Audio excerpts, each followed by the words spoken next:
दिन दुईपहर बेल हेब हठात कबाटी रे ठक ठक शब्द होइछि। जेजेमा कबाटी को खोली दे आश्चर्य हो कहली, आरी लिपि तू कथा कौन ये टाई टाई दुईपहर बेल को एठी। यह सुनिबा परे लिपि टिके अभिमान करी कहिछि, जेजेमा प्रणाम। जेजेमा मते लिपि नुह प्रतिलिप्ता कहतु।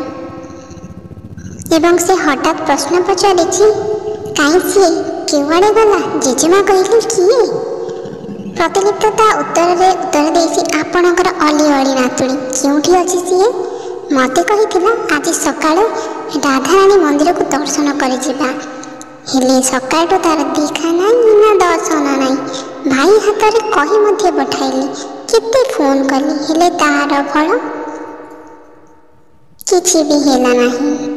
भोर सकाळु उठी मु रेडी होई बोलुची हेले झीर देखा दर्शन नहीं। केजाणी से कौन करुची केउठी मते कहले से वर्तमान केउठी अछि जल्दी कहतु। यह सुनिला परे जेजेमा टिके हसी कहले, हालो हुंडी आज नुह काली राधा नवमी पर से सकाळु दर्शन करिया को जीव बोली कहूथिला। यह सुनिबा परे प्रतिलिप्ता निजर भूलटी बुझी पारिछि एवं जीभ को कामुड़ी दे कहिछि, हेले जेजेमा से कौन मो फोन टी उठे मत एक कथा कही पारि न था जे काली मंदिर जीवा बोली। यह सुनिबा परे जेजेमा टिके हसी दे कहिसंती, काली दा जेजे बाबा ता पई गोटे नुआ बहीटी आनी देइछंती एवं से खाई सारी बही धरी बगीचा आड़ को धाई जाइछि। दुहे जेजे और नातुणी होई गपसप होई गप बही पढ़िया नुआ बही देखिले ता मन आकाश ऊपर थाए आ से सब भूली जाए। यह कही जेजेमा ताको घर भीतर को डाकी आनी बगीचा आड़ को नहीं गली। जितेबेले जेजेमा प्रतिलिप्ता को नहीं बगीचा भीतर को आसिछंती से देखिले जेजे बापा वो दीक्षा बड़ झोलारे बसिछंती। वो दीक्षा हाथ में गोटे बही अच्छी। से जेजे बापा को पचार थाए, जेजे मु गपटी पढ़ी शुणेबी हेले मते कहल क्यों गपटी के पढ़ी।